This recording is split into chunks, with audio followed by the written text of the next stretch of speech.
5 KG ನಿನಗೆ ಕೊಟ್ಟದ್ದು ಎಷ್ಟು ಕೆಜಿ? 60 ಕೆಜಿ ತೂಗ್ತಾಗೆ. ತೂಗ್ತಾಗ 65 ಕೆಜಿ. ಎಷ್ಟಪ್ಪ ಮಾಸ ಆಯ್ತು? ಒಂದ್ ಊರಲ್ಲಿ ಎಷ್ಟು ಕಾರ್ಡ್ ಇರ್ತಾರೆ, ಎಷ್ಟು ಕೆಜಿ ಅಕ್ಕಿ ಆತಾರ?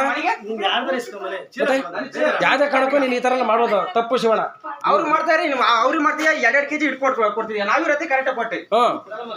ಒಂದು ಕಾರ್ಡ್ಗೆ 105 ಕೆಜಿ ಅಂತಂದ್ರೆ ನೀನ್ ಕೊಟ್ರೆ 75 ಕೆಜಿ ಹೆಂಗ್ ಕೊಟ್ಟಪ್ಪ ನೀನು? ಒಂದ್ ಕಾರ್ಡಿಗಾದ್ರೆ ಬಿಡೋದು, 20 ಕಾರ್ಡಿಗಲ್ಲ ಹಂಗೆ ಮಾಡಿಯಲ್ಲ, ಹೆಂಗ್ ಮಾಡಿದೆ ನೀನು? ಯಾವನಾರ ಕೇಳಿದ್ರೆ ಇಲ್ಲಪ್ಪ ನೀನು ಅಲ್ಲಿ ಪುಟ್ಟ ಆಫೀಸಿಗೆ ಕೇಳ್ಕೆ ಅಂತ ಹೇಳ್ತೀಯ. ನಾವು ಏನಾರು ತಪ್ಪು ಮಾಡಿದ್ರೆ ಹೇಳು, ನಮ್ಮ ಹತ್ರ ಗೈಡ್ಲೈನ್ ಇತ್ತಪ್ಪ, ಅದ್ರ ಪ್ರಕಾರ ನೀನು ಅಕ್ಕಿ ಕೊಡು. ನಾವು ನಿನ್ನೇನಾರ ಕೇಳ್ತೀವಿ, ಸರ್ಕಾರ ಕೊಟ್ಟಿದ್ದು ನಮಗೆ ಕೊಡ್ರಿ. ನೀವ್ ಯಾಕೆ ಹಂಗೆ ಹಿಡಿತೀರ ಅಷ್ಟಕ್ಕಂತ ಅರ್ಥ ಮಾಡ್ಕೇಳ್ರಿ ನೀವು ಸ್ವಲ್ಪ. ಯಾರು ಶ್ರೀಮಂತರಲ್ಲಣ್ಣ, ಬಡವ್ರು ಕೂಲಿ ಮಾಡ್ಕೊಂಡು ಉಣ್ಣ ಅಂತ ಅಕ್ಕಿ ನೀನು ತಿಂತೀಯಲ್ಲಣ್ಣ. ನೀನೇನು ಯಾವ್ದಾರ ಅನಾಥಾಶ್ರಮ ಕಳಿಸ್ತೀವಿ ಹೋಗ್ಲಿ, ನಮ್ಮ ಹತ್ರ ಅಕ್ಕಿ ತಗೊಂಡು. ಬಡವ್ರು ತಿನ್ನ ಅನ್ನ ಕಿತ್ಕೊಂಡು ನೀವೇನ್ರಿ ಇಂತ ಮಾಡ್ತೀರಿ ನೀವು?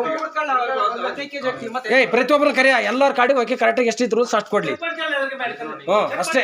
ಒಂದ್ ಕಾಡಿಗೆ ಮಿಸ್ಟೇಕ್ ಮಾಡ್ಬೋದಣ್ಣ, ಎಲ್ಲ ಕಾಡಿಗೆ ಇವ್ನ ಕಾಡಿಗೆ ಹೆಂಗಪ್ಪ ಬರ್ದಿ ನೀನು? ಇವ್ನ ಕಾಡಿಗೆ ಹೆಂಗ್ ಬರ್ದಿ?